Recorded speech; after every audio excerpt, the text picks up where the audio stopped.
We all enjoy comebacks in esports. It's just so great to see players fight until the end and then suddenly overcome the obstacles.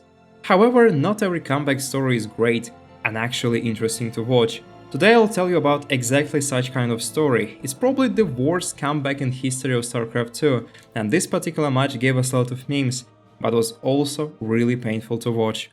Guys, what's going on? Apollo, rock, paper, scissors, guys! Rock, paper, scissors! No! But let's first begin from a certain distance. The year 2013, StarCraft 2 is in its prime. There is a lot of competition, and the main tournament in Europe is World Championship Series.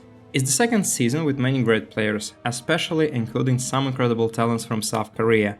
If you have watched my previous videos about Idra and Naniwa, you know that there were very few European or American players who could hold the candle to the Korean pro players at that time. In most cases, if there was a group with some Korean and non-Korean players, it would be really safe to say that Koreans win in 90% of games. So nobody was expecting anything special from a young Polish guy named Tefel. He was a Zerg player with some history, but nothing really much that would differ him from most average European players at that time.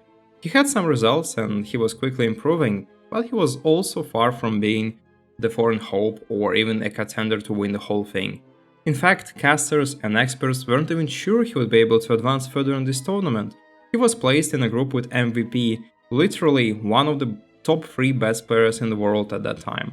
This Terran player had already earned almost $400,000 and won a whole lot of premier tournaments. So in other words, people were expecting a clear and easy 2-0. Nothing special. The first map is Planet Neo S. It was the smallest one on the map pool at that time.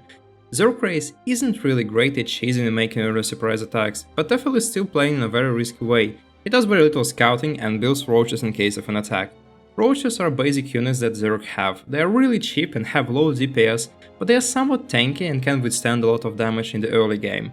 Roaches are also great against most tier 1 Terran units, until the latter has upgrades and some quantity. And he's just playing this out very macro-focused. So far, everything is aiming towards the Roach Warren. It's aiming towards the Evolution Chambers coming down. It's aiming towards Roach Hydroplay at this point. Nothing out of the ordinary, no all-ins, no aggressive tactics from him. MVP was expecting Tefel to play a standard game, which was usual in Europe. Most Zergs in Korea would try some gambling, like skipping links or doing surprise attacks, but most guys in Europe preferred rock-solid macro to anything else.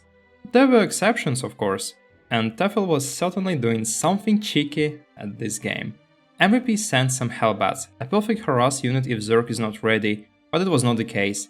But the third base, it's actually under assault from Hellions as well. Hellbats and Hellions in tandem with one another do a lot of damage, and he does get quite a lot of drones there, 9 in total. Alright. But in fact, MVP did get some drones and also saw a lot of roaches, which was of course a bad sign. It meant that Tefel wasn't investing much money in his economy, and soon he marched across the map to defeat the Korean player.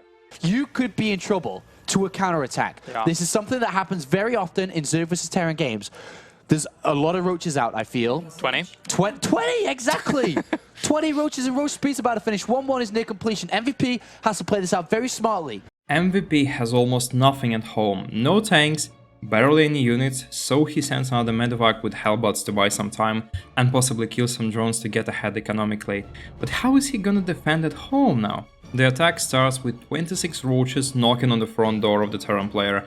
MVP has 5 marines and 4 marauders who are gathered around one single bunker, and that's not even close to being a good defense. There are some Hellbats too, but Tefel has way more roaches and also upgrades on them that make this attack even more dangerous. Back once that bunker actually does go down, constantly powering them forwards now is Tefel.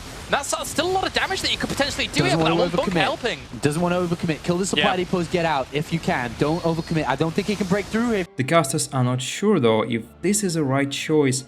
Tefel is actually in a good spot. He doesn't even need to commit. He can drone up and just transition into a standard game. But instead there are only battle units in production. MVP seems though to hold position despite Tefel's attempts to break him, but the Polish guy finally succeeds and it gets really bad for Korean player. So bad he has to pull SCVs into the fight to tank for his army. That's a desperate move, but MVP needs to stay alive and barely survive the attack.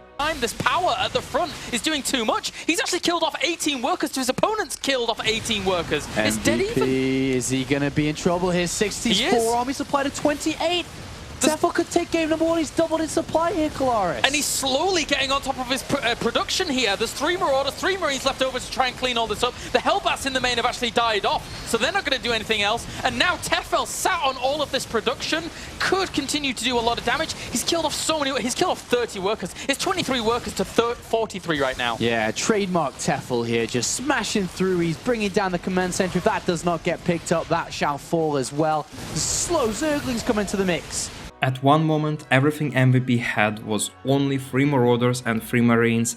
It seems like the Polish guy has done it, he's so close to victory, but MVP also must hold the front door and his main ramp. He constantly pulls workers to fight just to save his remaining units, and he actually does it. He manages to somehow hold his ground despite overwhelming force of the Zerg army, but his economy is ruined, only 5 SCVs survived, and with that you can't really hope for a comeback situation. Tefel, on the other hand, has around 50 workers, which is more than enough for a comfortable late game and easy peasy victory later. It's that simple now. He's done enough damage. Even if he didn't outright kill his opponent, he goes back to droning and whatnot. MVP is putting everything back into surviving with this game. He's got 3 command centers. You know, there's always that off chance. Does he have enough economy to kind of bounce back through having 3 command centers? In this game, I'd probably say no. But of course, it wouldn't be on this channel if it was just that kind of the game. There were 2 ways to finish MVP for Tefel. You either go for economy and build more bases and drones, or just gather even more roaches to destroy the remaining forces of Terran. And Tefel chose the second option. He gave some fights, but they weren't really that great for him since he didn't build enough yet. But there is a secret advantage MVP has. Terran race has mules. These are free workers that can be dropped for each 50 points of energy of the main base, thus allowing the player to compensate a bit for his ruined economy. Tefel, however, tried not to let it happen. Just focus, man. And MVP is going to try and make a meal of it. He is going to try and drop once again. But this is a good move by Tefel. Even if he doesn't actually do full damage here, just denying the space from mining is fantastic. That's all he needs to do right now. Yeah, I mean, that's good. You know, just breathe, take it easy, deny the natural, defend the third. After some back and forth fights, there is time for the one last engagement. Tefel got a really huge army of 60 roaches, he's almost maxed out, and MVP on the other hand has only around 20 Marauders and Marines, and of course a far worse economy. But at that time in the game his army is already more cost efficient and is dealing a lot more DPS.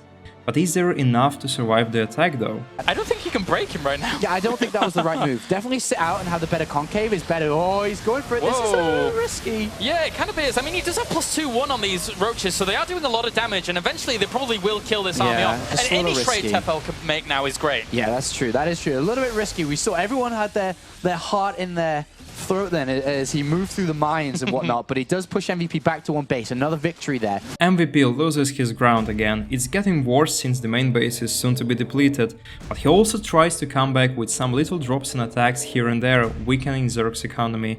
He's still himself on 5 workers only, and Tefel understands that he cannot go up the ramp and starts a long siege.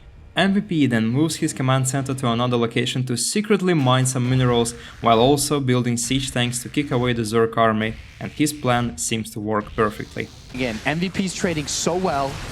Still, 180 supply to 80. No way. MVP went down to 5 SCVs. Well, the third base is under assault again. I mean, the roaches are losing units at a rapid rate. He is, but I mean, his economy's pretty good as well. He doesn't have his 5th and 6th gas guys though behind this. And actually, Tefel's almost mined out in his main. Tefel overstays his welcome. MVP finally manages to trap Zerg's army and defeat it in a defensive engagement. At that time, Tefel had already started a transition at home, but he also lost a huge chunk of his units and his economy wasn't doing as great as he wanted, since there were constant drop attacks by MVP. But Tefel is furious, he wouldn't go for a proper macro game, he wants to finish MVP right now and he gives another fight. Oh, is this? He's dropped in the back! He's dropped on the Hydralisk den! He's gonna kill it! MVP just took a supply lead, guys. What is going on? This can't be happening. MVP's got an army supply lead, guys. It goes completely wrong way, and now the economy is almost even, and MVP managed to assemble a proper army composition to defeat everything Tefel would try to throw at him, and finally, almost half an hour in the game, MVP marches across the map to counterattack his opponent, and this time Polish player actually has less than Terran, so he tries to go for the last hope, that would be a base trade. But under heavy pressure and insane multitask moments, Tefel starts to crumble. His army in enemy's base takes an awful trade and he loses his fighting force, while also having absolutely nothing to defend at home. I'm just shaking my head. Yeah. I'm just shaking my head at this point. I can't believe what we've just seen. This would have to be one of the biggest comebacks. MVP actually decides to return and defend his expansion, but that would no longer matter, as Tefel has almost no units left. Now he's the one trying to build a defensive fortress, but there is certainly not enough time and resources to do so. What a game. Guys, we're about to see the victory march of MVP. Drones come off the line, and he will take map number 1, G, Tefel. But MVP,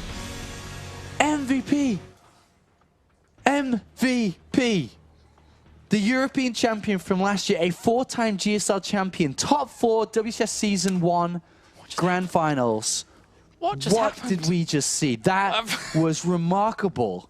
In that particular game, Tefel got insane chances to win. It was the biggest throw in the StarCraft 2 history, and you just cannot imagine a game with better conditions for a Zerg player. What's even more sad, Tefel actually managed to fight back on the second map, making it an even score with MVP, and who knows, maybe if he wasn't so nervous in the first game, we would see the biggest upset in this tournament, but it didn't happen. Anyway, we got a possibly worst comeback story in the history of StarCraft 2, thanks to that game, and that was a real pleasure and fun to watch, even though at some moments it was actually painful for European fans. That's it for today, guys. If you enjoyed, don't forget to subscribe and press the like button. Have a good day, good luck, and have fun.